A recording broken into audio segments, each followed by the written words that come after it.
A'udzubillahi minasyaitonirrajim. Bismillahirrahmanirrahim. Rabbi a'udzubika min hamazati sayatin wa a'udzubika rabbi ayahdurun.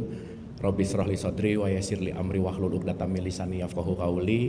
Assalamualaikum warahmatullahi wabarakatuh.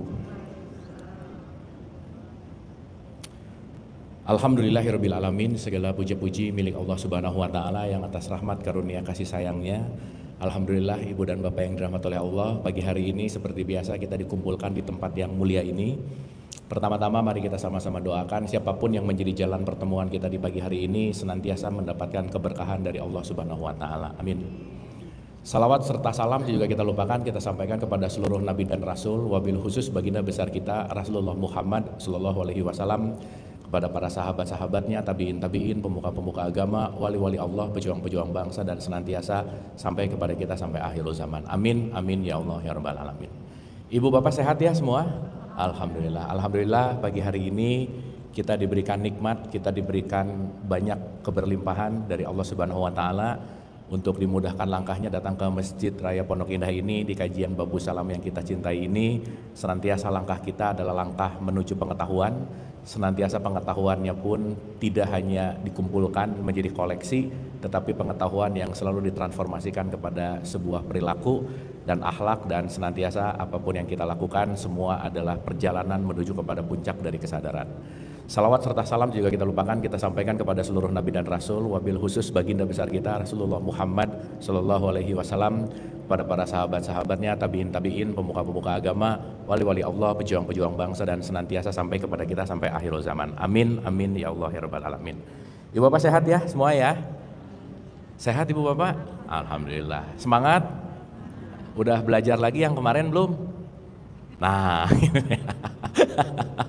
kan kita mulai dari kemarin ibu bapak bisa langsung live streaming, jadi bisa langsung ditonton ulang apa pembelajaran kita. Oke, kemarin saya udah kasih file ke Ibu Gina, mudah-mudahan udah dapat semua ya, karena hari ini kita akan melanjutkan tentang esensi surga dan neraka gitu, dan kita akan belajar juga tentang bagaimana sih kita ada di wilayah mana dalam konteks yang namanya wilayah frekuensi gitu. Jadi pagi hari ini kita akan lebih banyak mengalami, meresapi, merasakan, dan berkontemplasi. Dan apapun nanti yang kita dialirkan, dititipkan untuk dialirkan, senantiasa itu tidak hanya menambah pengetahuan sekali lagi, tapi juga kembali bagaimana kita terus-menerus memperbaiki kebiasaan, dan terus-menerus bagaimana kita tidak terjebak di level-level frekuensi bawah. Level frekuensi bawah disebut level neraka, begitu. Level frekuensi atas disebut surga, dan neraka dan surga bukan tujuan, sekali lagi, itu adalah fasilitas. Fasilitas ketika kita memperbaiki jiwa, fasilitas ketika kita bagaimana jiwanya ada di frekuensi rendah, dan nanti kita akan ngerti bahwa tujuan akhirnya selalu ilaihi rojiun, kembali kepada Allah gitu. Oke ya, ibu bapak ya, kita seperti biasa santai dan rileks, pelan-pelan aja. Saya pakai catatan supaya nggak salah gitu ya. Oke, sini deh, di bawah aja. Oke, saya ulang dulu sedikit, boleh ibu bapak? Boleh ya? Atau ada pertanyaan dulu nggak? Any question sebelum kita mulai? Pemanasan dulu lah ya. Oke, bismillah ya. Dah.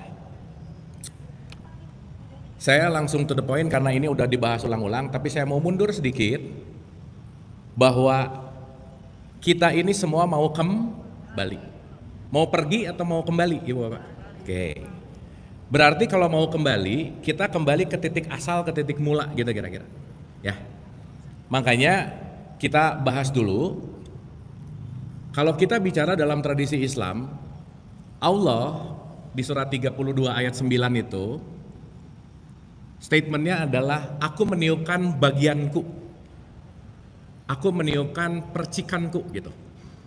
Kita udah bahas ya, mencipta, meniupkan, menjadikan, itu tiga hal yang berbeda. Berarti kalau meniupkan, bagiannya dia itu ada di semua makhluknya gitu. Sampai sini oke? Sampai sini oke? Oke. Dan kalau kita bicara Allah, Allah itu selalu muhit, meliputi. Berarti ibu dan bapak, teman-teman semua, kembali ke Allah itu menuju ke suatu tempat nggak kira-kira? Hah? Kembali ke Allah itu menuju ke suatu tempat nggak kira-kira? Dengerin dulu pertanyaannya. Ini kalau saya di sini, titik sampai saya di sini. Waktu saya di sini sampai nggak? Berarti ketika titik sampainya dan titiknya di sini ada ruang dan waktu, menuju ke titik sampai ada jaraknya nggak? Berarti saya kalau mau sampai harus menuju ke suatu tempat nggak? Berarti kalau mau kembali ke Allah menuju ke suatu tempat nggak? Di sini ada Allah nggak? Di sini, di sini. Jadi ke Allah ada tempatnya nggak? Tadi ada sekarang nggak? Gimana? Ini ibu bapak udah bangun belum ya? Bangun jam berapa sih barusan? Masih mabuk gitu? Nggak, kan kita udah bahas kemarin. Allah meliputi. Jadi kembali ke Allah tuh bukan ke sana, menuju. Apalagi mindsetnya masih mikir kembali ke Allah nanti nunggu di tanahnya, di kuburan, dikubur tanah kusir dulu, baru pulang gitu. Oke? Jadi Allah ada di mana? Di mana-mana. Ada nggak tempat selain Allah? Nggak ada. Di sini ada nggak? Berarti ini tempat pulang bukan? Tujuan bukan? Nggak ada tujuannya. Tujuannya bukan mau ke mana, bukan. Karena kembali kepada Allah bukan aku mau menuju, bukan. Gimana mau menuju, setiap tempat ada Allah. Oke dulu sampai sini? Oke? Sekali lagi. Ada nggak tempat yang nggak ada Allahnya? Ada nggak? Sip. Jadi ibu bapak tuh akan kebosanan ngelihat Allah, sebenarnya ngelihat Allah lagi. Gak ada tempat yang kita tidak melihat Allah sebenarnya. Maka di Al-Baqarah 115, kemana saja kamu menghadap, di situ wajah Allah. Sampai sini oke? Sampai sini oke? Berarti kalau bukan menuju, terus ngapain? Kembalinya tuh gimana? Saya kasih judul ya. 2025, 6 pertemuan kita akan bahas ini. 1. Bukan menuju, tetapi menembus namanya. Ini baru yang oke. Bukan apa? Tetapi, sip. Beda nggak antara menuju dan menembus? Beda. Karena prosesnya bukan kembali ke Allah itu bukan dari titik A ke titik B. Allah nunggu di sini. Betul nggak? Kalau Allah nunggu di sini berarti di sini nggak ada Allah dong. Betul? Berarti antara kita dengan Allah ada jarak nggak? Ada jarak nggak? Berarti kalau nggak ada jarak, kita beserta dia nggak? Jadi ibu bapak udah pulang belum? Iya. Berarti pulang itu urusan nanti atau urusan sekarang? Gitu. Maka tidak ada hidup kecuali saat ini. Lewat dari saat ini, ke depan ilusi, ke belakang memori, selesai. Maka dirimu bukan memori masa lalumu.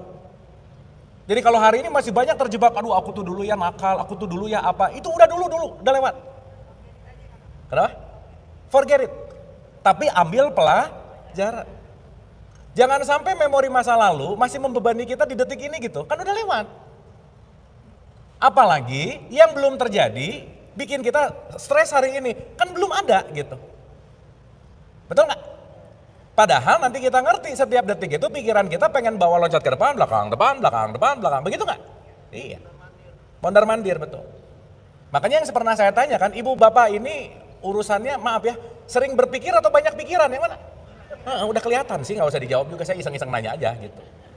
Berarti kalau banyak pikiran ke masa depan, ke masa lalu, aduh dulu ya, aduh nanti gimana, aduh dulu ya. Lupa kalau belakang dan depan itu bukan hidup, tapi ilusi hidup. Makanya kita disuruh sholat. Berarti disuruh sholat suruh hadir ke saat ini nggak? Berarti orang yang hadir di saat ini orang yang hidup nggak? Jadi pertanyaan Allah yang pertama ngomongin sholat itu bukan hanya berapa rakaatnya, bukan. Kamu berapa lama hidup? Yang jangan-jangan selama ini kamu dalam ilusi mabuk, nggak hidup, nggak sadar. Kenapa? Karena kamu di masa lalu, di masa depan, di masa lalu, di masa depan. Itulah orang yang lagi mati bahasanya. Sampai sini oke? Ibu pernah dengar nggak? Kenapa? Iya, yang mati hatinya. Lah, ibu bapak kalau ada orang ngelihat, maaf ya, maaf nih. Contoh. Ini ibu lagi bangun atau lagi sadar, yang mana? Bangun belum tentu sadar, belum tentu. Nah, orang yang sadar itulah yang nanti di dalam Quran disebut orang yang sudah hidup. Hidup. Contoh, saya kasih contoh. Maaf ya. Nih, analogi, Ibu Bapak, analogi. Ini tanah kusir. Di sebelah tanah kusir ada perumahan. Ya, jadi ini tanah kusir, ini perumahan. Pertanyaan, orang yang udah masuk ke tanah kusir bisa melakukan kebaikan nggak? Ini kalau jawab bisa kebangetan aja, kan udah mati. Kan nggak mungkin dia dari kubur bangun ngasih sedekah, nggak mungkin. Betul? Berarti orang yang di tanah kusir dia nggak bisa melakukan yang namanya kebaikan. Tetapi yang rumahnya sebelah tanah kusir yang masih hidup, ini si A, ini si B. Dia bisa melakukan kebaikan nggak? Bisa. Ulang ya. Yang bisa melakukan kebaikan si A atau si B? Kenapa si B? Masih hidup secara fisik. Sip? Tetapi di depan tengah-tengah antara tanah kusir dan rumah ada fakir miskin di sini. Misalnya, ada fakir miskin. Udah jelas dong, si A nggak bisa nolong fakir miskin, betul? Dan ketika si B ada fakir miskin dia nggak peduli, cuek aja, nggak ada rasa ingin nolong. Terus apa bedanya yang di tanah kusir sama yang di rumah sebelahnya tanah kusir? Nggak peduli. Maka dalam Quran dua-duanya ini disebut orang yang mati. Makanya Isa Al-Masih, kenapa dia mampu membangkitkan orang yang sudah mati? Bukan Isa Al-Masih datang ke tanah kusir semua pada hidup lagi. Bukan. Dia mampu membangkitkan hati yang mati menjadi hati yang hidup. Kenapa? Karena Isa Al-Masih simbol dari kasih sayang gitu kira-kira. Berarti ibu bapak kalau orang yang gak mau nolong fakir miskin, kira-kira dia dipenuhi kasih sayang atau dipenuhi ego? Ego, karena ego dan cinta gak bisa hidup barengan. Kalau egonya lagi on, cinta mati. Kalau cintanya lagi on, egonya mati. Sehingga orang yang di tanah kusir dikubur sama orang yang punya rumah di sebelah tanah kusir yang masih hidup, dua-duanya nggak peduli sama fakir miskin, dua-duanya dianggap udah mati gitu kira-kira. Jadi ini yang ada di masjid ini hidup apa mati?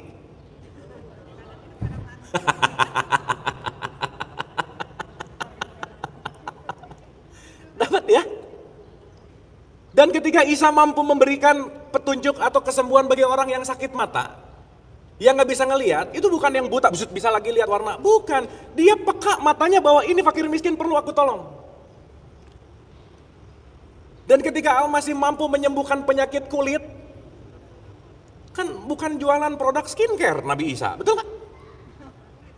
Tetapi orang yang level pemahamannya masih di kulit-kulit mulu gitu, syariat mulu, fikih mulu. Dan dia nggak mau masuk ke isinya gitu. Oke nggak Bu Pak?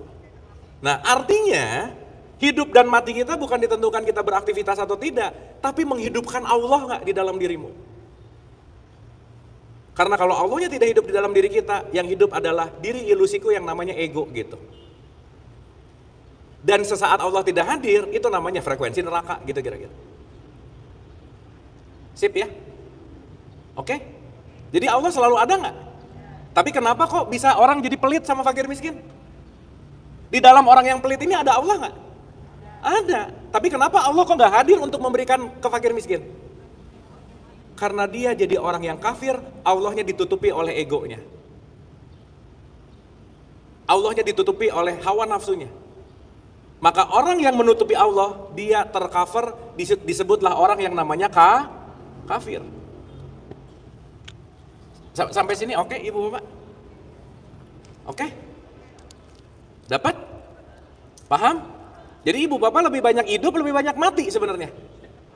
Makanya disebut kamu tuh hidup cuma sehari setengah hari aja sih, nggak lama. Dan nanti kita akan sebut bahwa hidupnya hati kita disebut kesadaran gitu. Makanya tinggal di dunia itu sekejap aja. Kenapa? Meskipun umurnya 60 tahun, sadarnya mungkin cuma 5 hari gitu misalnya. Misal. Karena selama hidupnya banyak dipakai was-was, khawatir, cemas, iri, dengki, menggapai, mencapai, meraih. Hidupnya tuh nggak tenang aja. Kenapa? Karena dia tidak membangkitkan yang namanya kesadaran gitu kira-kira. Oke Ibu Bapak.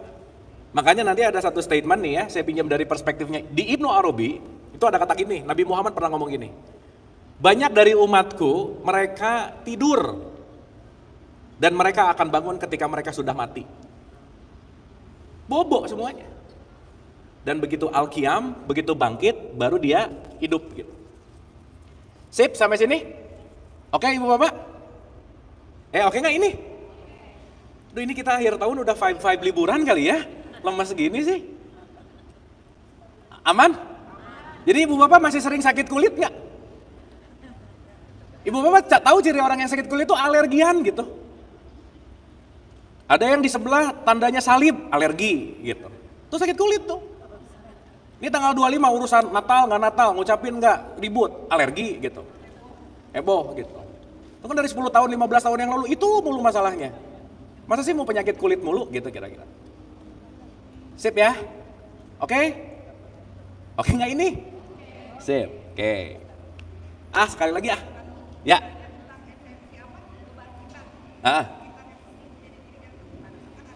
Pakai mic boleh Bu? Itu udah. Ibu tinggal deketin aja ke mic. Itu tuh. Nah.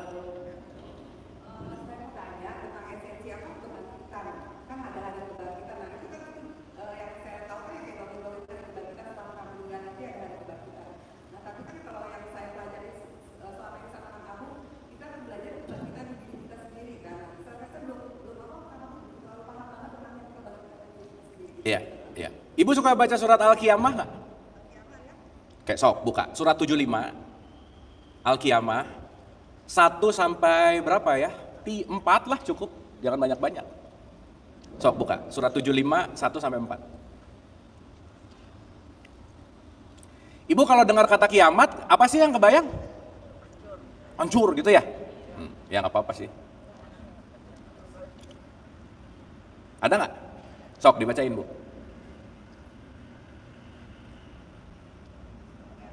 Nah, surat 75, 1, 2, 3, 4. Aku bersumpah dengan hari apa? Nah, tahan dulu. Kiamat itu apa Bu? Pak? Qiyam itu artinya bangkit. Makanya nanti satu akar kata sama akim. Dirikanlah, berdiri, tegak. Maka orang yang menghadapi kiamat adalah orang yang bangkit. Lanjut.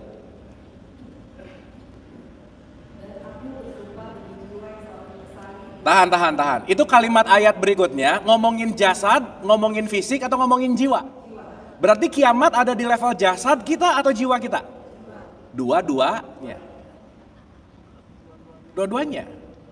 Ibu bapak sadar nggak tubuh fisik kita ini kalau dikubur balik ke tanah nggak? Balik. Habis gitu diproses, jadi pupuk. Tumbuh-tumbuhan nggak? Tumbuhan dimakan sapi dimakan orang.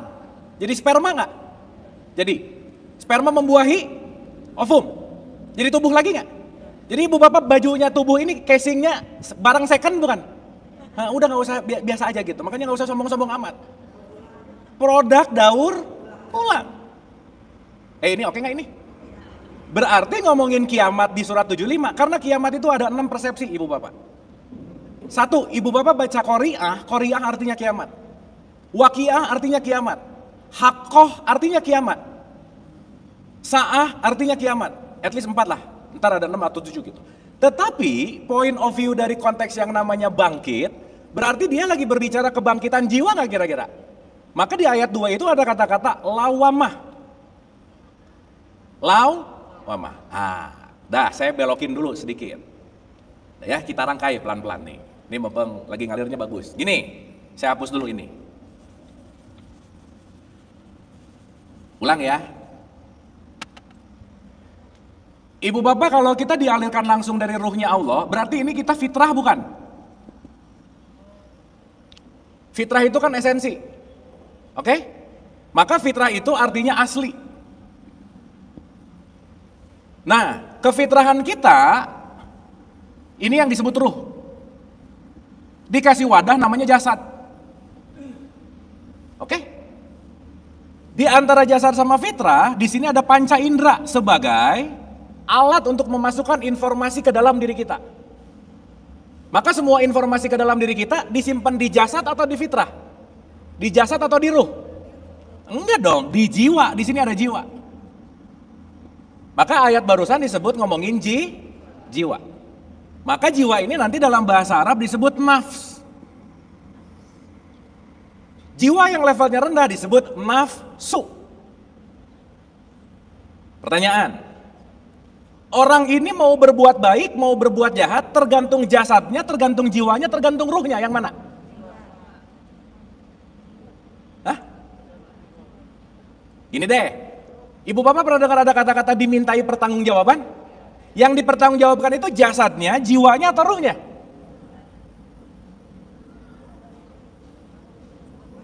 Gini. Ibu bapak kayak baru pengajian kemarin sih. Ulang ya, ulang. Spidol ini benda baik atau benda buruk? Netral. Kan tergantung tangan saya. Kalau tangan saya pengen nulis dan jadi ngajar, spidol jadi baik nggak? Berarti spidol tergantung yang megang dong. Betul? Oke. Berarti tangan saya ini benda baik, benda buruk? Netral. Tergantung apa? Tergantung jiwanya. Kalau jiwanya lagi kemerungsung, lagi bete, lagi stres, tangan pasti bawaannya pengen bikin status yang bete-bete gitu kira-kira. Galau. Ya, jadi ibu bapak waktu bikin status galau gara-gara tangan atau gara-gara jiwanya? Maka status di sosial media itu menentukan kualitas jiwamu, udah gitu aja. Ucapanmu menentukan kualitas jiwamu, pertanyaanmu menentukan kualitas jiwamu. Sampai sini oke? Sampai sini oke? Pertanyaan, kalau jiwanya penuh kotoran, berarti si fitrah bisa memancarkan kepada jiwa nggak kira-kira? Gini. Ibu bapak kalau ngaca, ya cerminnya penuh sama debu. Wajah kelihatan nggak? Enggak, burem. Nah jiwa itu cerminan kita, kalau cerminnya bersih, Allahnya hadir gitu loh. Berarti kalau saya ibu bapak pengen menghadirkan Allah, pengen Allahnya beneran hadir, ada yang disebut kesadaran dan dalam tanda petik aku sedang hidup, apa yang harus kita lakukan? Membersihkan jiwa. Sampai sini oke? Ya, mangga ibu yang gak nyaman di bawah, mangga di kursi. Iya, boleh bu, daripada gak enak kakinya. Kalau kurang mungkin panitia boleh minta tambah lagi ya. Ada ibu bisa? Oke, sok yang nyaman dulu duduknya. Oke, sampai sini oke ibu bapak? Oke. Makanya cermin itu ciptaan yang sangat keren untuk membawa kita menuju pemahaman kepada ilahiyah bu pak. Karena begitu ibu bapak bercermin itu seasli-aslinya. Karena yang dicermin akan menampilkan 100% apa yang ada di depan cermin, betul nggak bu pak? Yes. Pertanyaan, kalau ini Allah, cerminan Allah itu adalah hambanya. Tetapi hamba nggak bisa ngelihat Allah karena cerminnya dekil gitu loh bu. Nah yang dekil, yang kotor, yang banyak debu, kira-kira jasadnya, jiwanya atau ruhnya? Hah? Kan ini ruh, ini jiwa, ini jasad. Berarti ibu bapak sekarang saya mau nanya, kalau kita ngelihat cermin tapi mukanya nggak kelihatan, yang harus diberesin apanya? Cerminnya. Oke?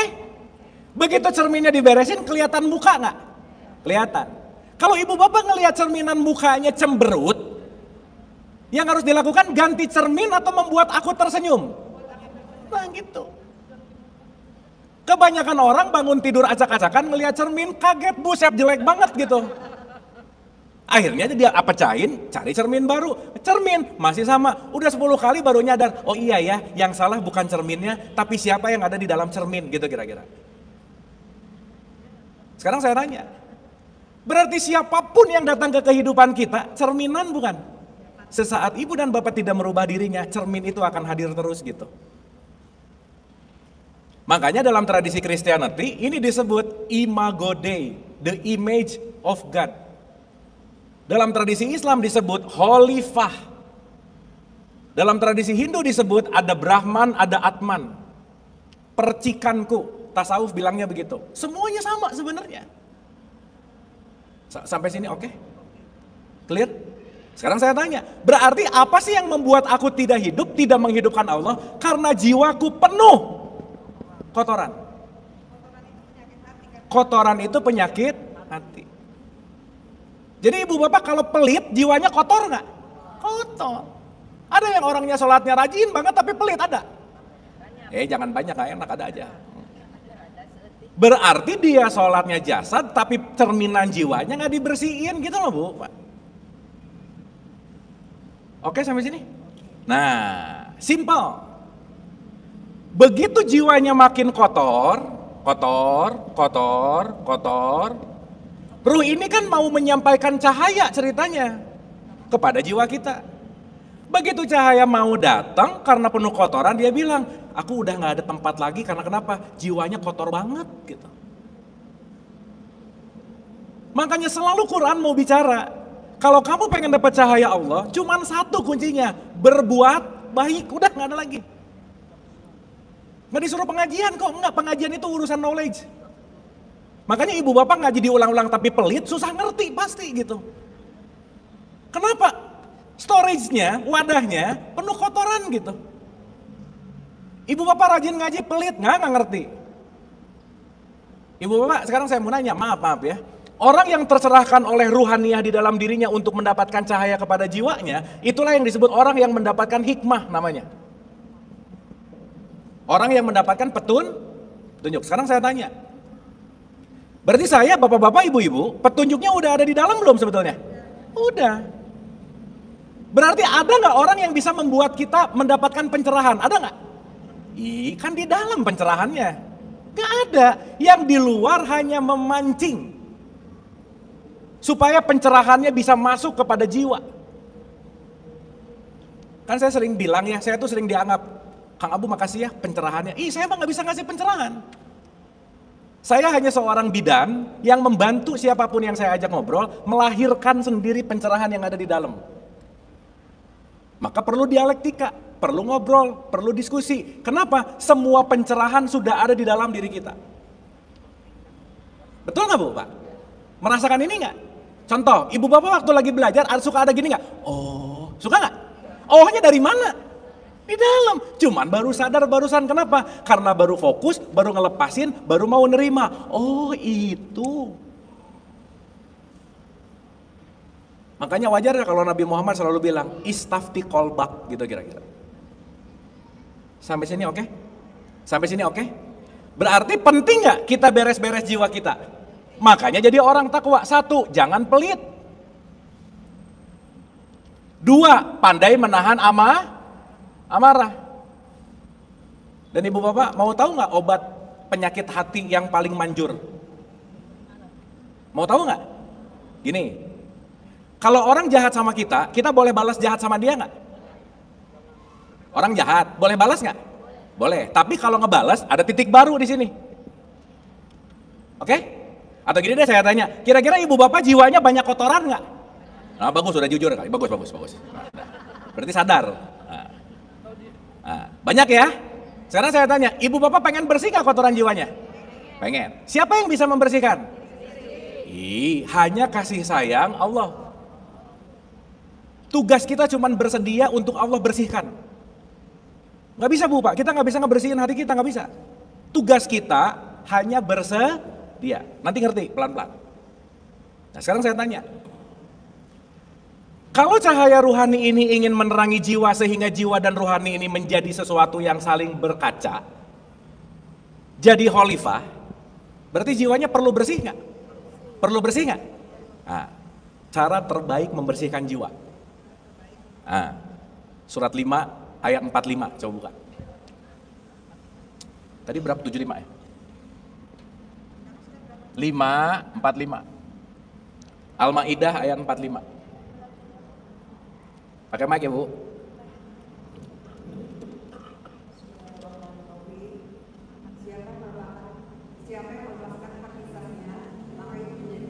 Oh ibu langsung ke tengah dari awal Bu, ke bawah di atas. Itu langsung page terakhir tuh, naik 1 level. Nah sip.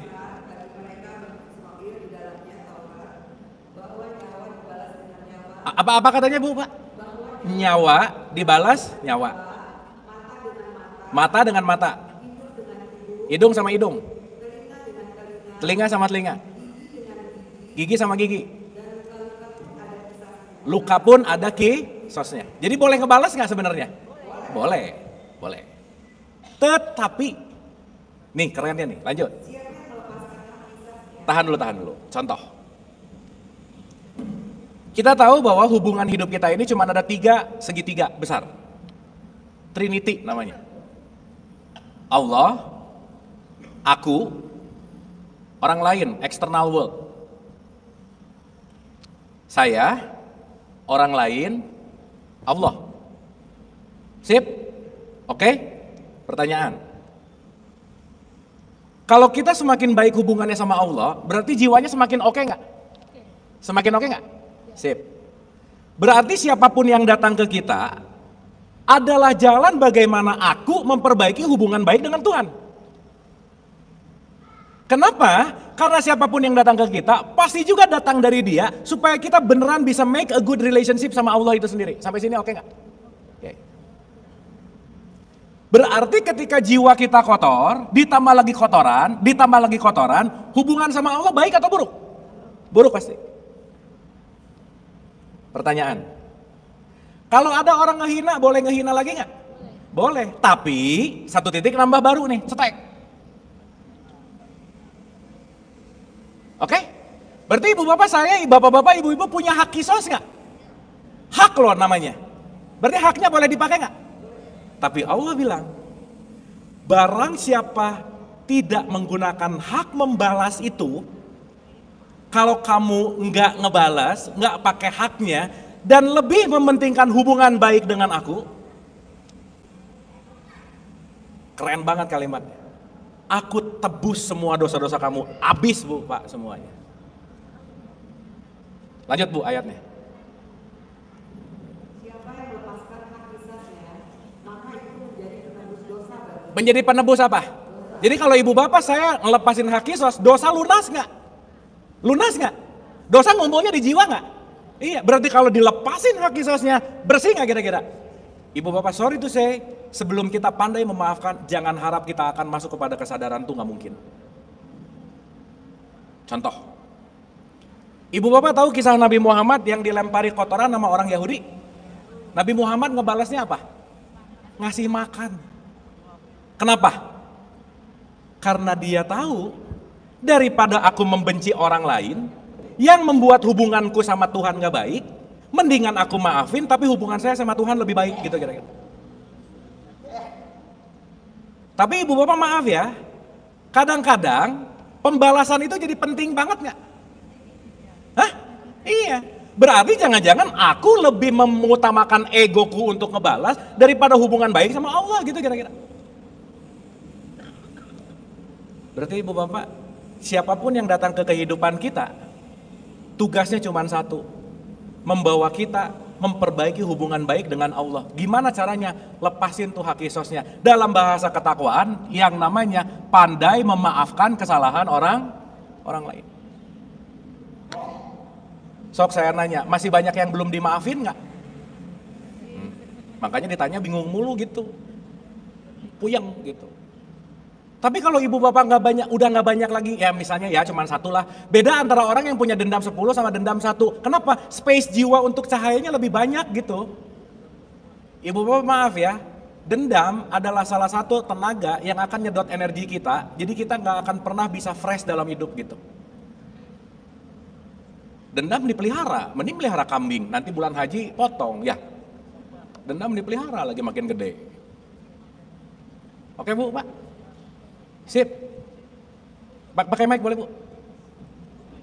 Bu pakai ini deh biar kedengaran. Ayo Dar.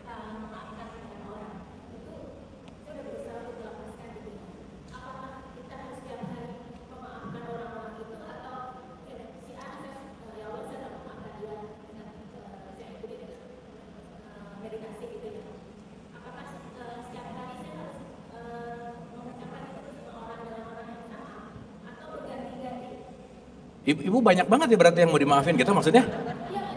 Oke bagus. Pantesan ibu kesini ya.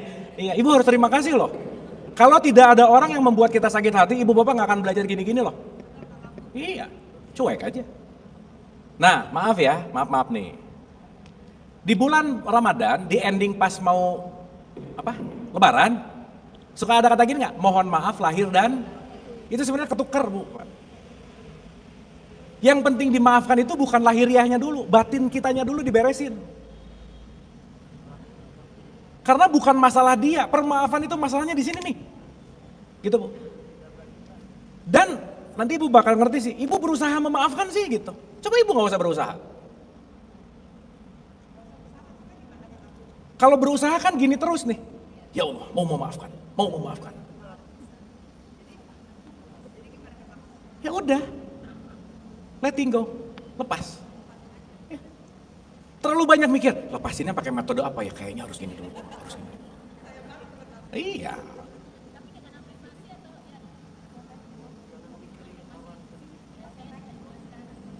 Ya, enggak, sebenarnya Bu, sesaat kita mulai menyadari aku mau memaafkan dan memasrahkan, ibu nanti akan, kan gini Bu, semakin kita tidak memaafkan, si kerak-kerak frekuensi vibrasinya tuh makin tebal gitu loh Bu.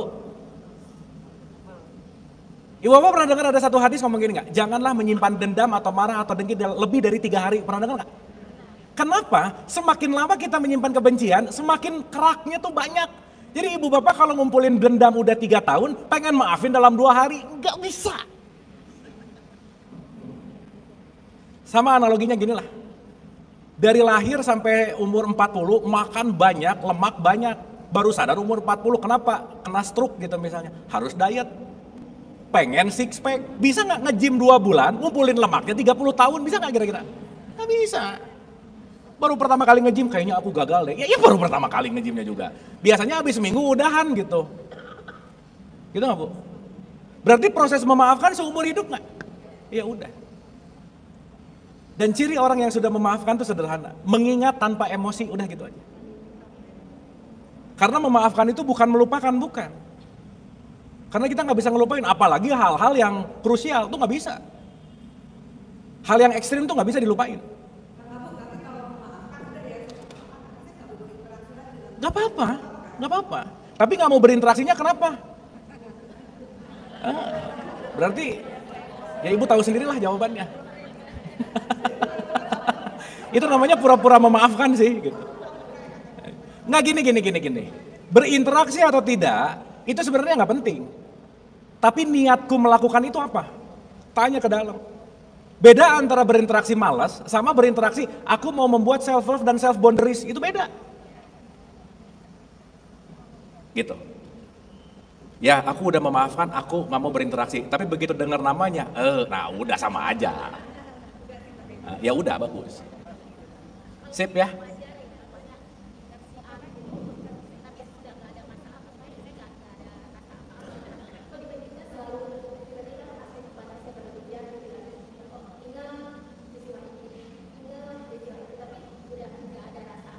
Bagus, nggak mau Bu.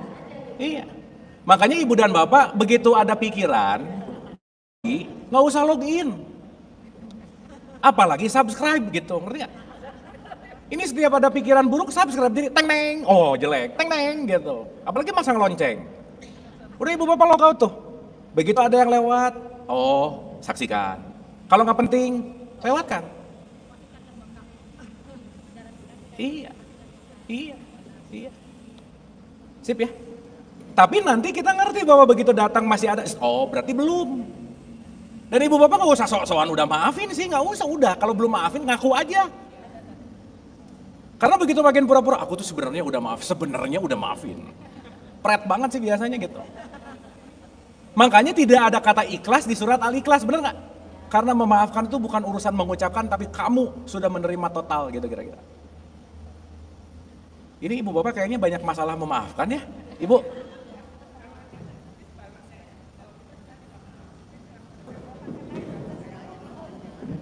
Iya, ibu minta maaf, yang dimintain maaf nggak peduli, ya udah nggak masalah juga. Iya.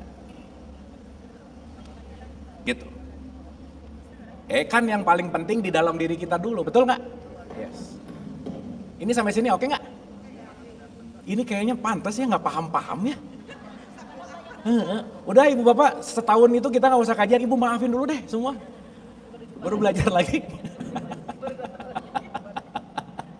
Tapi dapat ya.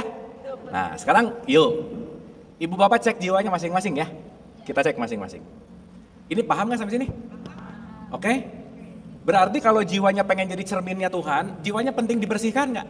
Membersihkan jiwa bahasa Arabnya namanya zakat gitu. Jadi waktu ibu bapak ngasih uang ke orang lain lagi membersihkan harta atau membersihkan jiwa? Jiwa, karena kalau nggak dikasih melekat gitu kira-kira. Ibu bapak jiwa, nggak ibu bapak aja, jiwa ibu bapak tuh banyak banget tuh.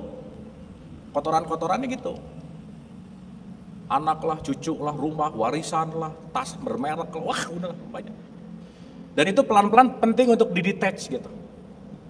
Nah pertanyaannya, dilepasinnya mau dipaksa atau sukarela, udah gitu aja. Orang yang nggak ngelepasin, terpaksa, semesta akan ngedatengin maling ke rumahnya misalnya. Datengin penyakit misalnya. Macam-macam. Karena inti semuanya adalah bagaimana kita belajar untuk melepaskan. Dan meskipun ya maaf ya, memang rata-rata kepaksa dulu sih. Kan kekuatan paling besar dalam hidup itu apa sih ibu bapak? The power of kepepet, udah gitu aja. So kepepet jadi jagoan semuanya. Tapi kan kalau udah kepepet berulang-ulang ngerti, oh oke. Nggak harus nunggu kejeduk dulu untuk sadar punya kepala gitu kira-kira. Sip? Oke? Nah sekarang kita concern. Karena tadi pertanyaannya ke kiamat, berarti kiamat itu adalah kiamat jiwa. Sesederhana kalau ibu bapak mengalami hari kiamat, sesimpel jiwanya yang asalnya ibu bapak nggak ngerti begitu, oh gitu, ibu bapak kiamat tuh. Jadi setiap ibu bapak datang ke masjid ini, kita belajar, pulang kiamat nggak kira-kira? Bangkitnya kesadarannya? Bangkit. Berarti detik ini hari kiamat bukan? Iyalah. Hari bangkitnya jiwaku yang asalnya aku nggak ngerti, yang asalnya aku mikirnya kayak gitu, ternyata aku mulai lebih ngerti bahwa that's it, aku mendapatkan sedikit pencerahan baru gitu kira-kira. Makanya itu urusannya pada jiwa. Momen bangkitnya itu disebut kiamat, momen pahamnya disebut Lailatul Qadar. Makanya Lailatul Qadar itu kan bukan hanya di bulan Ramadan, bukan. Jadi ibu bapak paket lengkap nggak datang ke sini? Dan ibu bapak maaf ya, tolong sadari, ibu bapak yang datang ke sini dan mendapatkan hikmah, bersyukurlah karena kenapa? Itu balasan Allah karena perbuatan baik ibu bapak. Selesai. Karena ini semua kita lagi diganjar karena kebaikan kita, maka dikasih ilmu ini gitu. Karena sekali lagi, tidak ada hikmah yang diberikan tanpa adanya kebaikan. Maka ketika pulang membawa kebaikan yang bermanfaat lagi, muter tuh.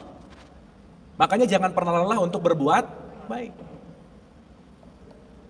Sip ya? Berarti ibu bapak detik ini lagi kiamat nggak? Lagi bangkit kesadarannya nggak? Lagi Lailatul Qadar nggak? Nah, yang ngerti ini itu cuma 1% masalahnya. Berarti yang 99% ngerti atau nggak ngerti? Belum ngerti. Jadi nggak usah juga cerita-cerita, alhamdulillah barusan aku kiamat, udah biasa aja gitu.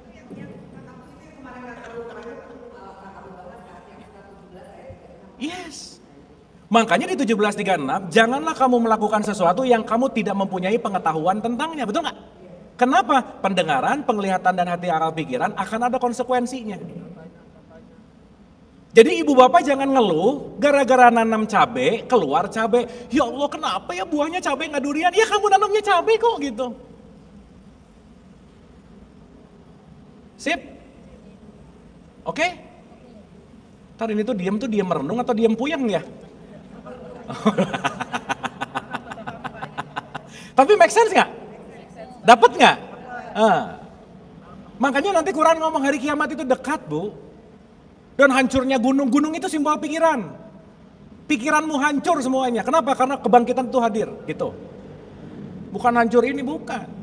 Pun kiamat levelingnya beda-beda sih. Ya, oke? Sip? Tapi anyway ibu bapak dapat something nggak dari pertemuan-pertemuan kita? Ibu bapak merasa lebih baik nggak akhlaknya? Lebih sabar merasa nggak? Lebih berbuat baik merasa nggak? Mantap. Jawaban paling aman adalah insya Allah. Itu jawaban orang kurang pede sih ya. Kalau yang pede ya iya aja sih gitu. Ini tuh saya nggak tahu antara emang puyeng atau tawadu gitu. Ngerti? Biasa aja sih. Nah biasa aja tuh aneh gitu. Ih tawadu banget ya, pura-pura nggak ngerti, tapi emang nggak ngerti beneran gitu. Ya, sip. Mulai ya, bismillah ya ibu bapak ya. Ada 2 zona. Satu disebut zona neraka. Saya pinjam dulu perspektif dari tasawuf. Mau siapa? Mullah Sadra gitu ya? Ibnu Arabi aja. Ibnu Arabi membagi zona neraka itu ada dalam beberapa stage. Yang level paling rendah disebut amarah namanya. Amarah. Jadi kalau ibu bapak lagi ada di jiwa levelnya amarah, udah pasti kotor banget lah gitu kira-kira.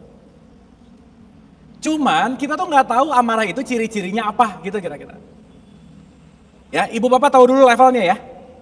Nah, naik satu level dari amarah itu namanya lawamah yang barusan dibaca tuh.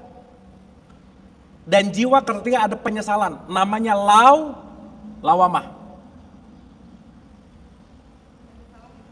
1 dan 2 ini disebut jahanam. Kerak aja. Dan kita sering-sering dia marah lawamah, makin kotor pasti ininya. Udah aja. Dan nanti kita balapannya tuh sama waktu ibu bapak. Ingat ya, kita dikasih satuan waktu. Oke? Nah, naik satu level, kalau amarah dan lawamah ini udah dilampaui, bisa tuh mulai si gejolak jiwanya nggak terlalu gitu. Mulai lebih gini nih, santai. Contoh, kalau ini gunung, ini sungai, gunung akan terproyeksi kepada sungai nggak? Oke? Kalau ini Allah, ini adalah kita, dia akan memproyeksi ketika sungainya tenang. Sungai yang tenang ini adalah jiwamu. Maka hanya di dalam jiwa yang tenang Allah akan hadir. Baru mau ke jiwa yang tenang di level 4, di sini namanya mulhamah. Dapat ilham. Baru naik satu level disebut mutmainah. Makanya di 89 ayat 27, ya ayat Tuhan nafsul mutmainah. Itu udah lepas dari jahanam. Titik amannya adalah di level mutmainah. Ibu bapak udah dapat tabelnya kan? Ini nggak usah dihafalin ya, ibu bapak nanti tinggal lihat. Saya udah bikinin tabelnya supaya ibu bapak gampang ngelihatnya. Oke, nanti di share ya sama Bu Gina. Saya kasih contoh dulu. Level paling bawah apa namanya? Amarah, lawamah, mulhamah, mutmainah. Nanti level-level surga dari mutmainah ke atas, rodiyah, mardiyah, kamilah namanya. Ini surga nih. Rodiyah, mardiyah, kamilah. Ibu bapak jangan fokus ngapal-ngapal ini ya. Ini nggak akan ditanya kok, nggak akan. Tapi yang penting ibu bapak ngerti gitu. Aku lagi ada di mana? Ya. Contoh. Ibu bapak perhatikan ciri-cirinya aja. Saya mau ngegampangin dulu, baru nanti kita masuk ke tabel pelan-pelan ya. Dan ibu bapak penting untuk ngerasain ini satu-satu. Karena kalau nggak dirasain, maaf ya, banyak perasaan kita yang kita nggak akui gitu. Jadi banyak orang yang menghidden feelingnya. Itu tipikal orang baik biasanya. Hatinya bilang enggak karena nggak enak, oke, gitu. People pleaser. Makanya ibu bapak stop jadi orang baik. Jadilah orang sadar. Ya, karena orang sadar pasti berbuat baik. Beda antara orang baik dan orang berbuat baik, itu beda. Maka Quran nggak nyuruh kita jadi orang baik, nggak. Baik dan benar, namanya ma'ruf gitu. Anyway. Ini sampai sini oke? Yuk kita cek ya, cek. Kalau di level amarah, ini namanya level reaktif. Kamu melakukan sesuatu bukan keputusanmu, itu amarah namanya. Contoh, ibu bapak pernah nggak ibu bapak marah gara-gara orang itu nyebelin? Pernah nggak? Nah, pernah atau sering? Nah itu amarah namanya. Berarti aku marah gara-gara dia. Aku benci gara-gara dia. Pernah nggak lagi ngobrol sama temannya ngomongin orang ke kita, kamu tahu nggak dia tuh gini. Kita jadi ikutan benci, kenal enggak, tahu enggak, pernah begitu nggak? Nah, amarah banget tuh. Berarti Anda tidak menentukan pilihan dirinya sendiri. Di level amarah namanya mabok total, mabuk aja udah. Pernah nggak pengen beli tas gara-gara temannya beli? Oh iya, kencang lagi ya. Nah itu namanya amarah. Kompulsif. Melakukan gara-gara pancingan dari luar, itu namanya amarah. Makanya Quran itu nggak nyuruh nahan marah loh. Tapi yang ditahan apa? Amarah. Tahanlah sesuatu yang memancing kamu untuk melakukan sesuatu. Pernah nggak marah gara-gara anaknya nyebelin? Amarah banget. Artinya apa? Orang di level amarah yang di luar semuanya salah, udah gitu. Ya mirip-mirip lah. Ibu bapak narsis itu penting, tapi over narsis bahaya. Stres itu penting loh. Ibu bapak kalau nggak stres nggak maju, tapi over stres itu bahaya. Thinking itu penting, yang bahaya overthinking.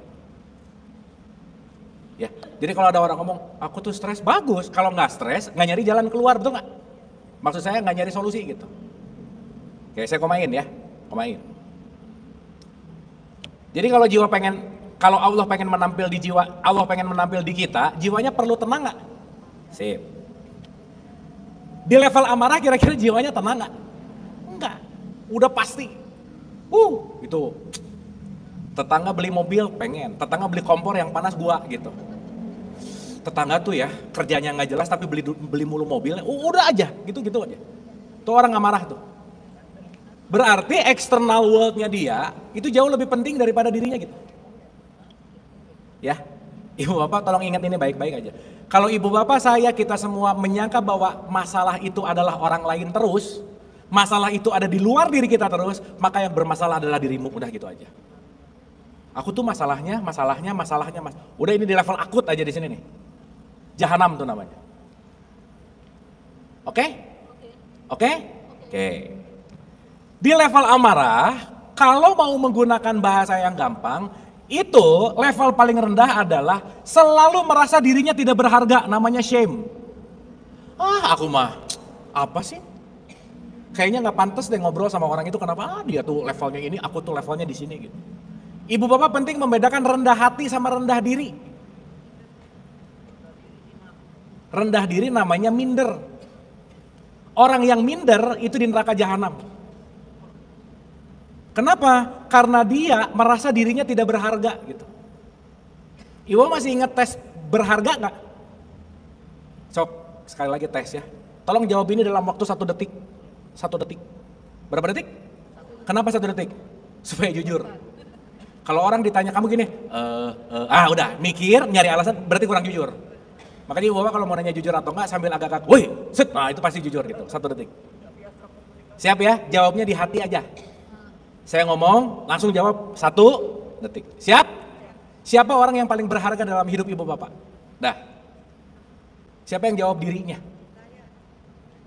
Cuman berapa persen tuh? Ini kebanyakan ibunya, anaknya, cucunya, pasangan sedikit sih, ya sedikit. Ya, jadi kalau yang di pikiran kita yang paling berharga adalah orang lain, berarti jangan-jangan kurang menghargai diri sendiri.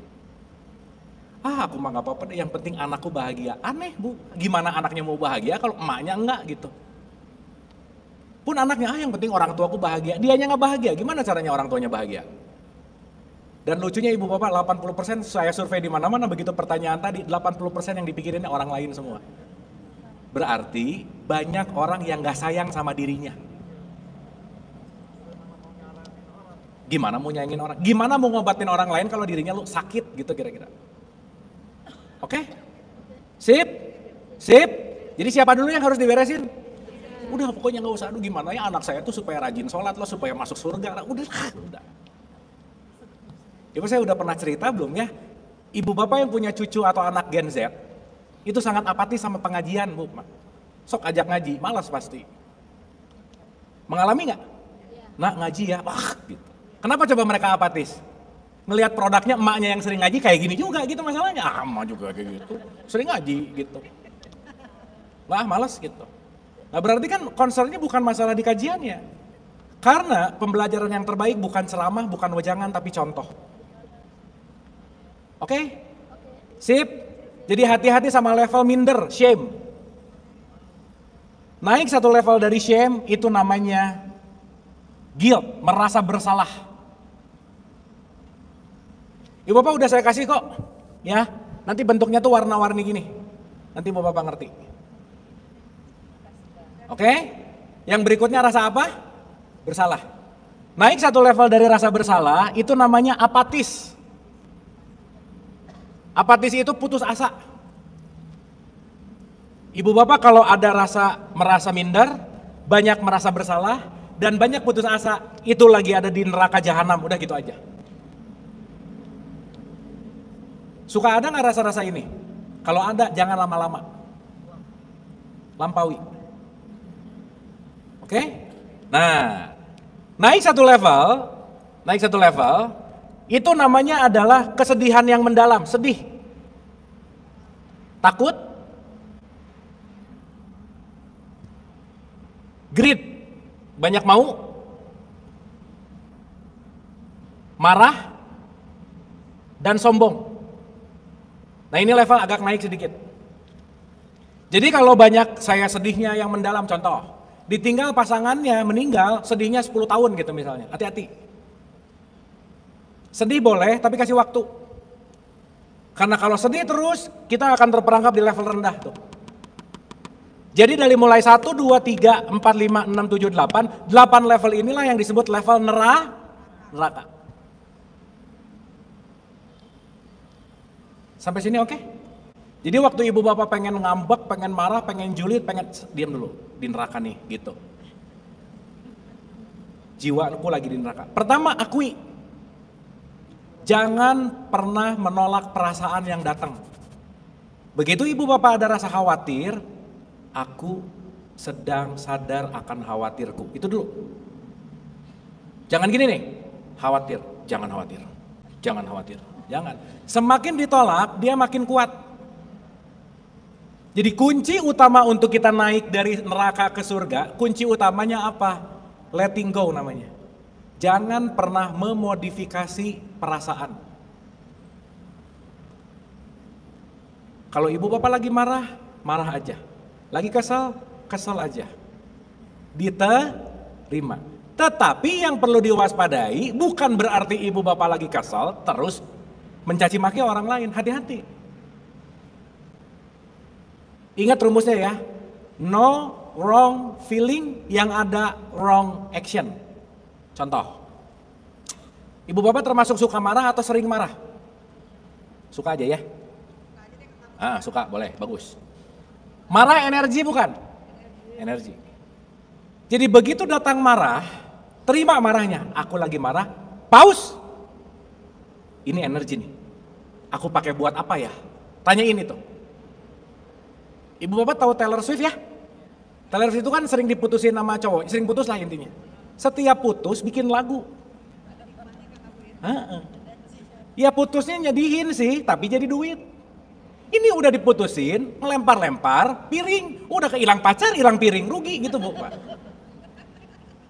Paham gak maksud saya? Berarti kalau lagi marah ada energi gak? Sok mending pakai olahraga gitu maksud saya. Jadi kalau lagi kesel lari bu ke GBK tuh, wah lari gitu. Tapi bukan berarti yang di GBK lagi marah-marah, bukan lah ya. Ini kumpulan orang-orang marah nih, bukan. Dapat ya? Ibu bapak lagi kesel, cuci piring, beres-beres kamar. At least kekesalannya ada manfaat gitu maksud saya. Nah, yang bahaya adalah ibu bapak sedetik cepet nggak? Sedetik cepet nggak? Ini 0,5 nanosecond, coba bayangin. Antara apa yang datang sama reaksi 0,5 nanosecond. Begitu set, buak. Itu namanya reaktif. Maka kalau ada sesuatu, diam dulu. Pause. Supaya kita tidak dikuasai oleh emosi. Tapi ibu bapak ya perlu diketahui, 98% keputusan kita datang dari otak emosi kita. Mau gak mau. Makanya ibu bapak ya, mau kajian kek, mau perkumpulan kek, arisan, komunitas, satu, aku nyaman dulu gak sama orang-orangnya. Udah gitu dulu, bukan urusan bener salah dulu. Karena emosi dulu yang bermain. Baru begitu emosinya oke, nyari alasan, kenapa ya aku nyaman? Oh di kajian ini sih dapat makan siang, misalnya. Tapi perasaan nyaman dulu yang penting. Karena kenapa? Otak emosi kita pasti mendominasi gitu. Makanya banyak orang, emosinya hadir, critical thinkingnya off. Neokorteksnya off, yang hadir apa? Otak binatangnya, reptilnya, sama limbiknya gitu. Jadi reaktif. Ibu bapak tahu bedanya manusia sama hewan? Binatang itu reaktif, tapi manusia itu responsif. Binatang, kucing, set, ikut nggak? Set, ikut lagi nggak? Kalau dikasih bulu-buluan, dia akan reaktif. Tapi kita dikasih akal supaya begitu ada sesuatu jangan reaktif, tar dulu, respon dulu, ini apa sih? Makanya Quran ngomong, kalau kamu tetap reaktif, apa bedanya kamu sama binatang, ternak gitu. Makanya kita disuruh sholat nggak Bu Pak? Di tradisi Islam disuruh 5 kali sholat nggak? Suruh apa coba sebenarnya? Suruh diam. Belajar responsif. Ada apa-apa? Khusyuk. Tumak ninah. Ada apa-apa? Khusyuk. Tumak ninah. Cuman gimana mau khusyuk tumak ninah begitu sholat Allahu Akbar. Rakaat 2, rakaat 3 lagi sholat aja rakaatnya lupa. Sip. Hati-hati kalau udah mulai ada di shame, guilt, aduh aku tuh ibu yang banyak dosanya, kasihannya anakku, terus aja gitu Bu Pak, jangan. Udah yang lewat mah lewat aja udah. Jangan terpenjara oleh rasa bersalah. Tapi kebanyakan lagi ya maaf ya ketika dia merasa bersalah tuh makin keren gitu. Iya aku kan bersalah. Pokoknya aku yang salah aja. Gitu. Tipis sih memang. Sedih hati-hati. Ya orang meninggal sama orang yang disayangi pasti sedih sih. Tapi realitas ya. Hidup penting move on nggak? So ibu bapak kalau yang lagi sedih nih sekarang, limitasi sedihnya. Contoh, saya mau sedih sebulan lagi, sok sebulan sedih, boleh. Tapi abis itu, move on. Kenapa? Kalau lama-lama disedih terus, lama-lama di level neraka gitu kira-kira. 10 tahun gimana gitu, nggak beres-beres. Level emosinya nggak naik gitu. Sip? Oke? Paham ya? Saya kasih analogi dari amarah, lawamah, mulhamah, mutmainah. Contoh. Nanti mutmainah itu levelnya di sini nanti. Dia udah mulai masuk ke level semangat namanya. Semangat itu levelnya 200. Ya, Ibu Bapak nanti kita akan bahas satu-satu next year supaya kita tahun depan kita akan merombak jiwa kita. Setuju ya? Kita masuk ke inner engineering namanya. Dicek tuh. Shame-nya berapa persen, guilt-nya berapa persen. Nanti kita satu-satu checklist. Supaya kita kenal beneran sama jiwa kita gitu. Nah contoh. Di level amarah, contohnya dongengnya ada seorang ibu yang lagi berantem sama anaknya. Anaknya tuh nyebelin banget. Udah lagi berantem, anaknya juga ngelawan. Ikut berantem, ikut marah. Pokoknya berantem aja. Ingat ya, lagi berantem tuh yang keluar pasti hormon-hormon. Adrenalin tinggi, kortisol tinggi. Maka ingat gak ciri-ciri orang di neraka apa Bu Pak? Nafasnya pendek. Gitu. Kenapa nafasnya pendek? Berarti dia lagi ada keluar hormon-hormon yang dalam tanda petik pemicu stres. Ibu bapak kalau lagi marah nafasnya pendek gak? Iya. Dan ketika nafas pendek berarti sirkulasi ke otak oksigen kecil. Berarti ketika sirkulasi ke otak oksigennya kecil, otak dayanya akan memberikan concern ke tubuh fight or flight. Makanya marah 5 menit, sistem imun tubuh mati 6 jam Bu. Pasti. Jadi banyak marah gak sehat. Cuman kan gak sadar ini. Karena emosi marah aja. Gak sadar orang yang paling pertama rugi ketika marah, benci, iri, dengki adalah diri sendiri gitu Bu. Anyway, ya.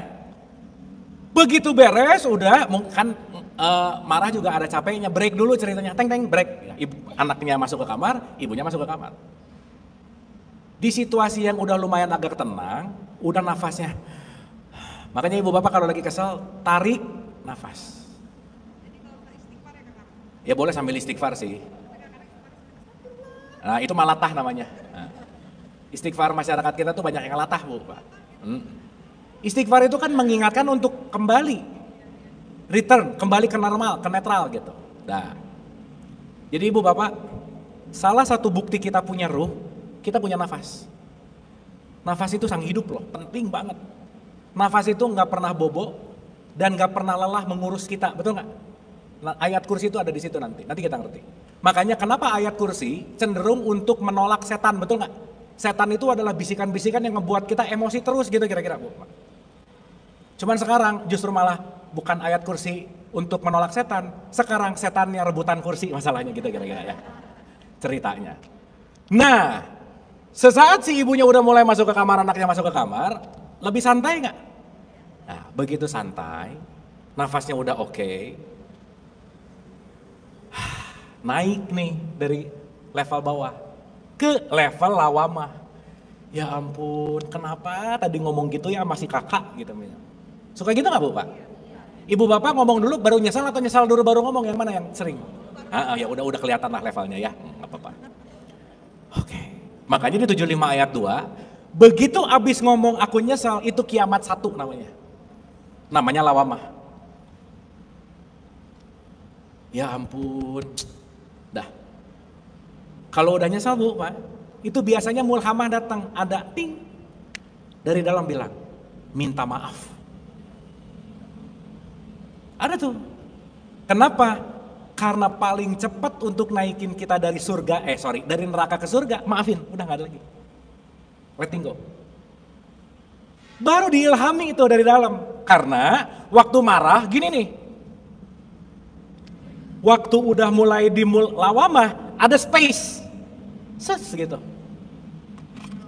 Yang dari dalam ngasih petunjuk. Minta maaf. Mulhamah, ilham datang.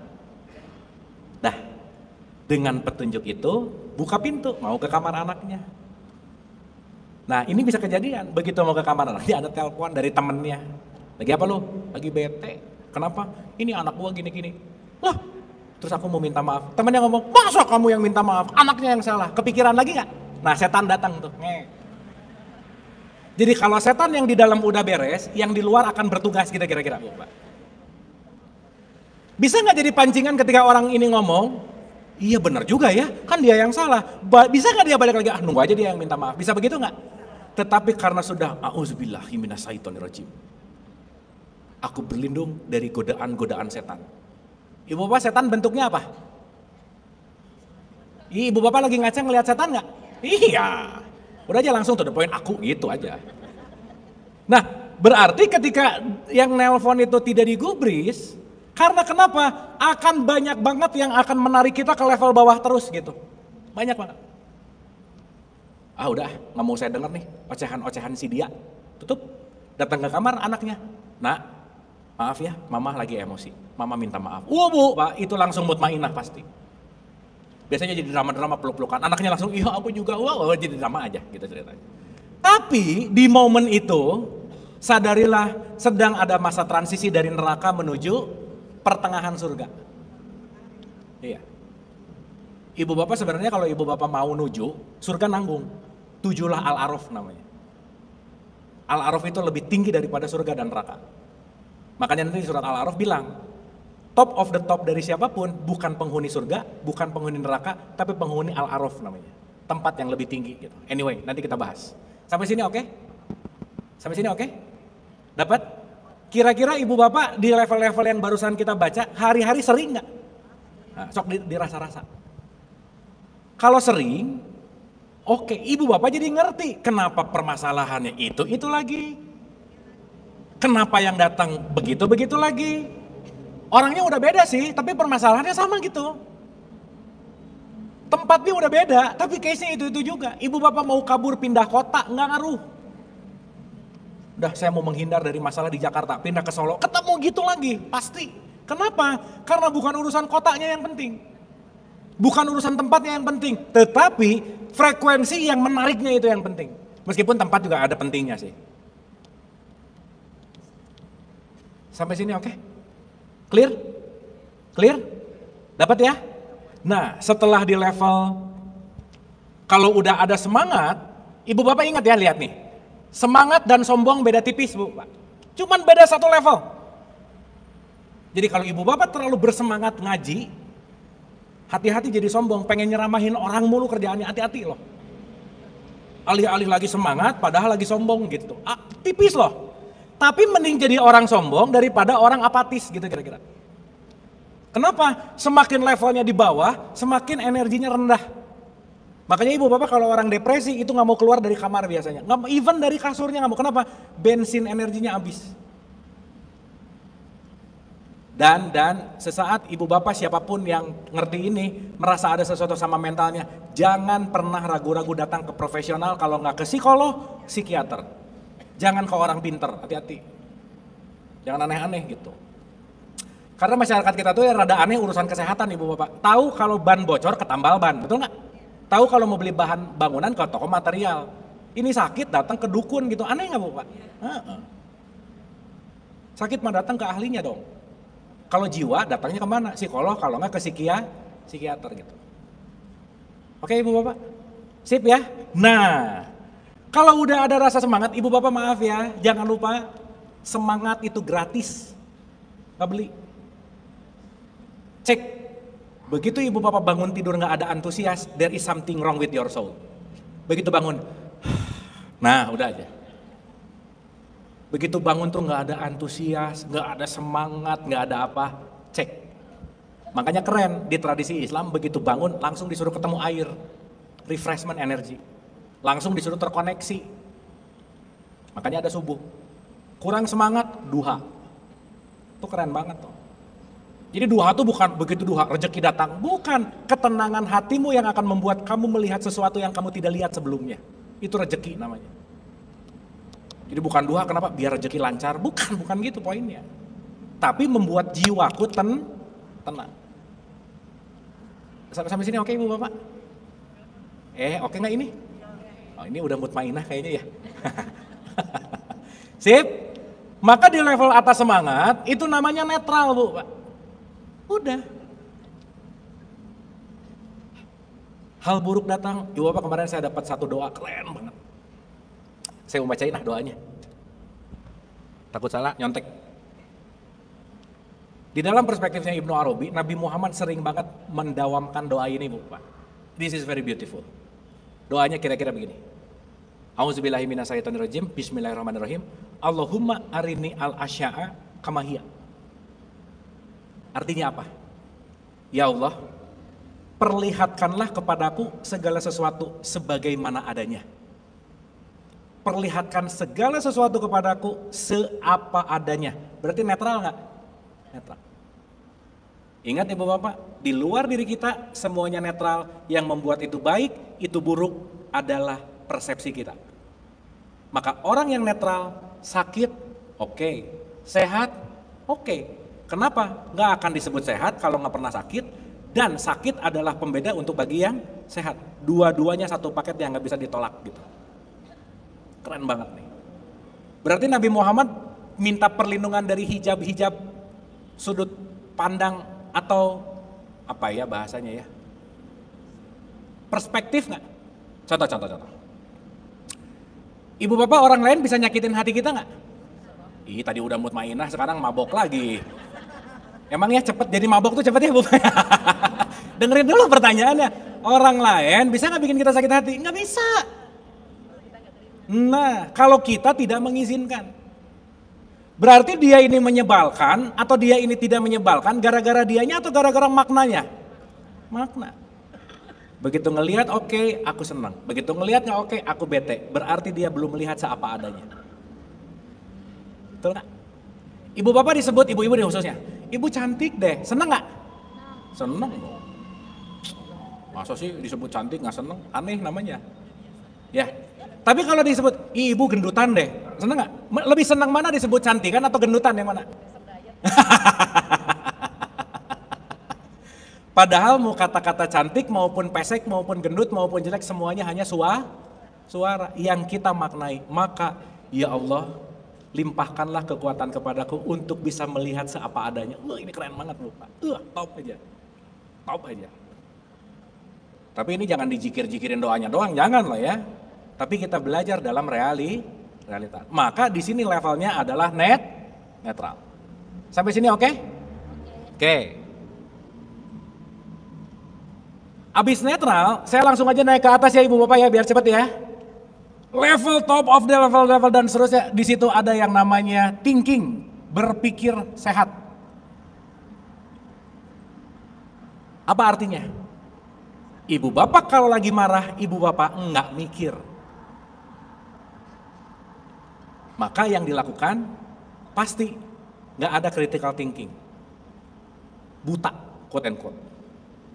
Nah, ibu bapak, level ini level surga tuh sampai pikir. Nanti yang di atas tuh namanya level al-araf, nanti kita ngerti ya. Ini jarang dibahas sih. Ada neraka, ada surga, ada araf, nanti kita ngerti. Nah, di level ini, di level 500 namanya cinta, bahagia, damai, pencerahan. Cinta, bahagia, damai, dan penuh pencerahan. Oke? Contoh. Pernah dengar hadis Nabi gini nggak? Tertolaklah amal seseorang ketika dia melakukan sesuatu tanpa basmalah. Pernah dengar nggak? Ibu bapak berarti mau ngapa-ngapain bismillah dulu nggak? Iya, tapi ngomong doang. Kan itu bukan berarti mau minum bismillah. Bukan. Tapi kalau kamu mau aman, mau ngerjain apa-apa, adanya di level cinta gitu maksudnya Bapak. Jadi memperbanyak ngomong bismillah atau memperbanyak ada di level bismillah kira-kira? Kenapa bismillahirrahmanirrahim itu adalah level tinggi banget gitu kira-kira? Makanya ibu bapak, selesai sholat, itu harusnya orang ada di level damai loh. Makanya beres sholat, salam kanan, salam kiri. Damai nggak? Kira-kira level damai, level rendah, level tinggi? Berarti kenapa kita disuruh sholat, siapapun yang dari subuh ke zuhur ada di level bawah, cepetan naik ke atas deh gitu kira-kira. Gimana caranya? Tutup dulu semua yang kamu dengar, tutup dulu semua yang kamu lihat, tutup dulu semua apa yang kamu pikirin, tutup dulu apa yang kamu rasain, apa yang kamu omongin, apa yang kamu ketik, apa yang kamu respon, apa yang kamu langkah, tutup dulu sebentar. Wudu namanya. Wudu itu menanggalkan semuanya. Baru kamu terkoneksi. Kenapa? Bukalah hatimu dengan Al-Fatihah. Makanya Al-Fatihah itu artinya pembukaan. Bukalah kesadaran. Kesadaran akan apa? Semua yang masuk itu memengaruhi kedamaian jiwaku. Selesai sholat ngapain? Assalamualaikum. Assalamualaikum. Damai nggak Bu Pak? Dan esensi arti Islam apa berarti? Damai. Ini Islam tuh di sini. Jadi ngerti nggak kalau di Quran ada kata-kata inna dina indallahil Islam. Yang diridhoi adalah Islam. Apa maksudnya? Frekuensi yang tinggi ini pasti dekat dengan pencerahan gitu kira-kira. Jadi kalau Islam artinya damai nggak Bu Pak? Betul? Kalau non Islam berarti non damai, betul nggak? Berarti yang non Islam adalah orang yang rese, udah gitu aja. Yang kemana-mana ngeribetin aja mulu. Kemana-mana nyari masalah mulu, itu pasti non Islam. Karena arti Islam adalah damai. Jadi bisa nggak orang KTP-nya Islam tapi rese, bisa nggak? Nah, non Islam berarti, quote and quote. Kenapa? Karena dia tidak ada di level frekuensi tinggi. Di sini mulu nih, benci iri dengki gitu. Sip ya? Oke Bu, Pak. Terakhir, Ibu Bapak habis ini saya minta 5 apa 6 orang untuk bikin konklusi boleh ya? Supaya kita punya record selama 2024 Ibu Bapak dapat apa sih dari pengajian ini kita kira-kira. Mau saya tunjuk atau mau bersukarela? Ya pasrah aja ya. Oke, konklusi 2024 Ibu Bapak. Di 2024 pertemuan pertama kita bicara tentang ilaihi rojiun. Berikutnya kita bicara tentang ilaihi rojiun adalah menuju kepada ketakwaan. Di mana ketakwaan kita sadar tentang hanya orang yang mengenal dirinya dia akan mengenal Tuhannya. Kita belajar tentang man arafah nafsah faqad arafah rabbah. Di pertemuan berikutnya kita mulai membagi ada diriku yang fisik, ada diriku yang non fisik. Ada diriku yang fisik, ada diriku yang goib. Goib itu artinya apa? Tidak tampak atau belum mengalami. Kalau ibu bapak makhluk fisik atau makhluk goib yang mana? Dua-duanya kan punya mental. Kan mental nggak kelihatan. Sip? Maka di pertemuan berikutnya kita sudah mulai bisa membedakan mana orang, mana manusia. Di pertemuan berikutnya kita berbicara tentang level orang yang mana, level manusia yang mana, khalifah itu apa. Di pertemuan berikutnya kita berbicara apa itu jiwa dengan perspektif pendengaran, penglihatan, hati, akal, pikiran, lidah, tangan, kaki, dan kulit. Kita ngomongin hardware dan software manusia. Di pertemuan berikutnya kita bicara tentang maulid. Ingat gak waktu maulid?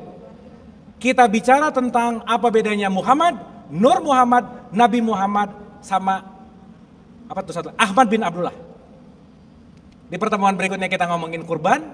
Di beberapa pertemuan berikutnya sampai saat ini kita memperdalam apa itu surga dan neraka dan berbicara tentang level jiwa gitu kira-kira.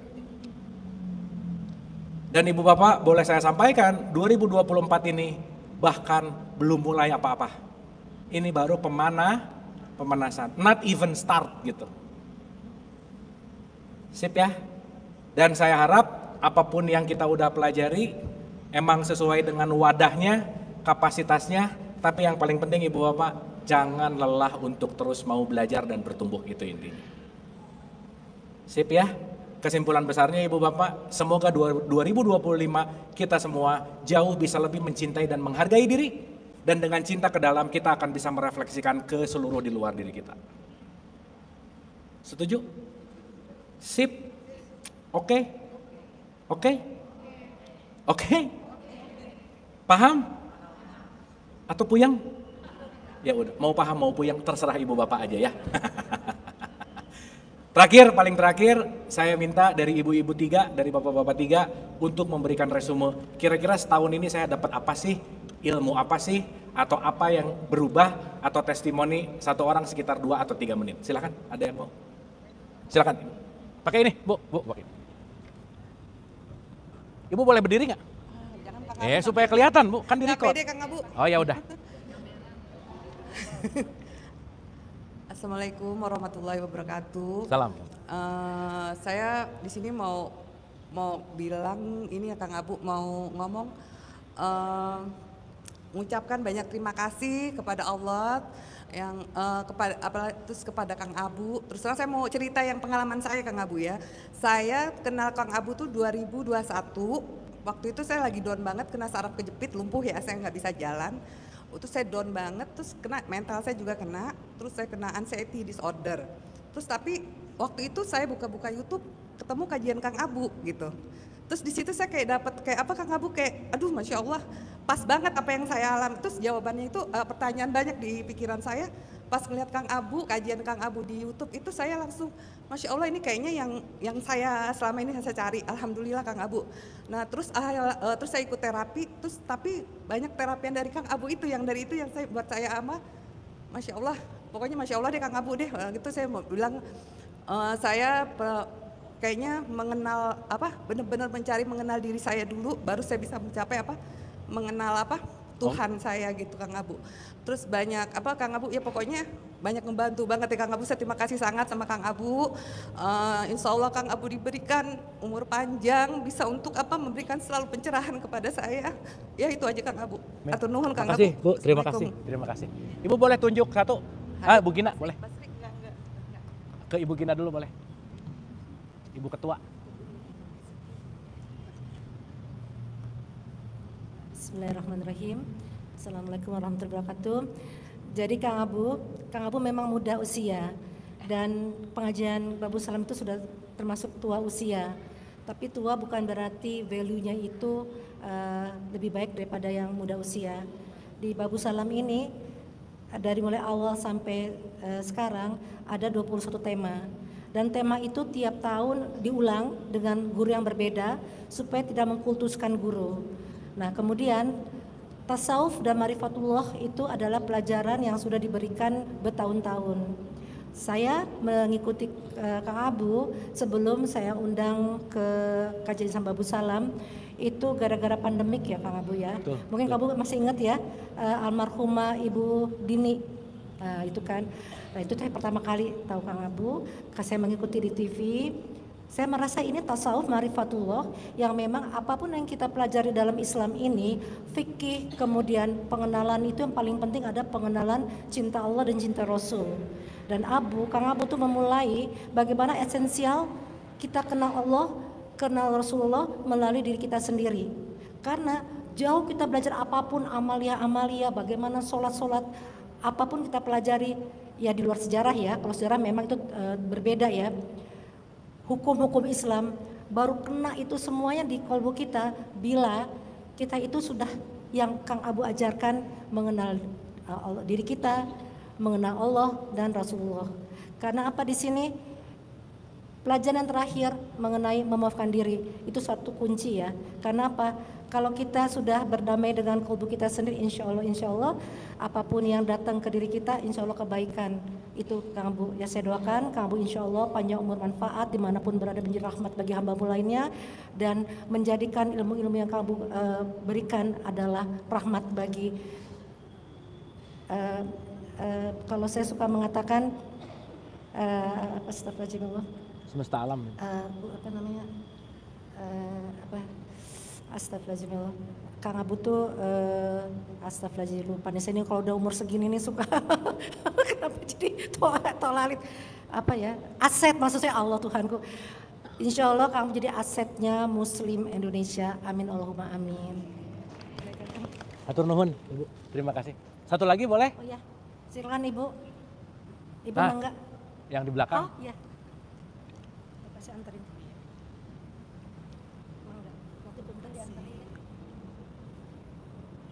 Bismillahirrahmanirrahim.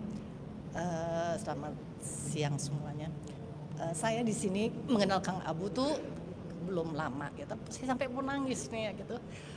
Kang Abu tuh banyak membuka justru tadi yang seperti Teh Gina beritahu, pengenalan diri itu sangat penting. Sebelumnya saya banyak mengikuti juga pengajian-pengajian. Cuma yang dibahas adalah seperti tadi sudah diulaskan. Saya justru mengenal bahwa Islam itu damai. Itu benar sekali Kang Abu. Dan saya agak sedih, kebanyakan saya lihat Islam-Islam yang ada itu justru saya merasa tidak damai. Karena mungkin pengertian yang disampaikan itu selalu lebih kepada akunya kepada benar dan salah. Dan yang saya sangat tadi tersentuh adalah doa yang Kang Abu beritahu itu adalah yang limpahkan aku kepada penglihatan aku apa adanya. Itu luar biasa sekali, buat saya sangat-sangat menyentuh dan membuat saya selalu optimis bagaimana saya bisa menerangkan kecil-kecilan kepada keluarga saya, kepada anak-anak saya yang di kemudian hari akan meneruskan generasi yang Islam damai. Terima kasih Kang Abu, terima kasih. Jangan pernah putus asa, jangan pernah terus sampaikan hal-hal yang benar dalam Islam. Terima kasih. Assalamualaikum warahmatullahi wabarakatuh. Waalaikumsalam. Kita boleh tepuk tangan. Alhamdulillah. Makasih Ibu. Bapak-bapaknya boleh? Kang Ari deh, boleh deh. Kasih komentar dong. Ini bedanya kalau ibu-ibu rapi, kalau bapak-bapak nggak rapi. Namanya juga bapak-bapak. Assalamualaikum warahmatullahi wabarakatuh. Sebenarnya saya di sini belum lama ya ikut kajian di sini. Tapi intinya begini ya, satu hal yang saya lihat dari apa yang disampaikan oleh Kang Abu, yang paling penting dan perlu kita miliki di awal kita mau belajar itu adalah niat. Jadi ketika kita dalam proses belajar ini ternyata seringkali sulit untuk memahami, mungkin perlu kita untuk mentafakuri lagi sebenarnya niat kita mau belajar untuk apa gitu loh. Karena banyak sekali di antara kita yang datang ke kajian itu mungkin karena senang kumpul-kumpulnya atau pengen keluar cepat-cepat dari masalah gitu loh, cari solusi instan gitu, yang mana sebenarnya mungkin itu akan berpengaruh besar pada proses pembelajaran kita. Dan mengenai apa yang sudah disampaikan oleh Kang Abu selama ini, sebenarnya ini sebuah pengetahuan yang kalau kita tidak pahami dan hanya kita hafal itu tidak akan menghasilkan apa-apa. Pertama, perlu bagi kita untuk memahaminya dengan cara coba membuat connecting, menghubungkan antara pengetahuan satu dengan pengetahuan yang lainnya. Coba cari benang merahnya ada di mana. Karena kita tidak akan bisa benar memahami kalau kita tidak mampu membuat frame-nya seperti apa. Begitu kita tidak mampu membuat frame, pasti yang kita lakukan hanya menghafal teori-teori. Dan itu hanya sesuatu yang kemudian disampaikan istilahnya kopas kepada yang lainnya. Dan di situ biasanya ada jebakan-jebakan kesombongan, merasa tahu sebuah pengetahuan yang sebenarnya nggak merubah kita kemana-mana. Ketika kita sudah mampu memahami, cobalah untuk mencari bagaimana mengaplikasikan pengetahuan ini. Karena tanpa mengaplikasikan dan diulang-ulang, ini pasti gagal. Tetap ini hanya menjadi sebuah pengetahuan yang nggak akan membawa kita kemana-kemana. Kita akan tetap seperti orang yang sama, bahkan kita akan mundur ke belakang. Karena kesombongan kita tadi mungkin ya. Kita punya pengetahuan tapi tidak membawa kita kemana-mana. Jadi itu yang poin terpenting yang saya juga coba lakukan selama ini. Karena menghafal itu sebenarnya mungkin yang paling dasar lah, proses pemahaman itu paling dasar gitu, itu menghafal gitu. Dan itu sebenarnya nggak membuat kita menjadi lebih baik lagi di situ. Mungkin itu aja yang bisa saya sampaikan pada kesempatan kali ini. Kembali saya mengucapkan terima kasih banyak pada Kang Abu yang sudah membukakan kesadaran saya bagaimana memahami pelajaran tentang yang kita kenal dengan pelajaran agama inilah. Tapi akhirnya bukan sebuah teori-teori saja, tapi itu membuat saya justru bisa lebih berkembang gitu loh. Seringkali saya mendengarkan Kang Abu menjelaskan suatu pengetahuan, saya dapat sesuatu yang berbeda di situ. Disitulah mungkin kalau teman-teman nanti mendengarkan Kang Abu tiba-tiba mendapat sesuatu penjelasan yang nggak spesifik sama, tapi oh ini ternyata ya momen oh tadi gitu loh. Oh momen oh tadi itu tanda-tanda memang kita sudah mengerti. Bukan menghafal lagi pengetahuan-pengetahuan yang disampaikan oleh Kang Abu. Mungkin itu aja. Terima kasih banyak Kang. Nuhun Kang Ari, terima kasih. Baik, cukup ya Ibu Bapak ya. Terima kasih. Mas mau ada bicara? Oh enggak, oh kirain ada bicara. Thank you, terima kasih.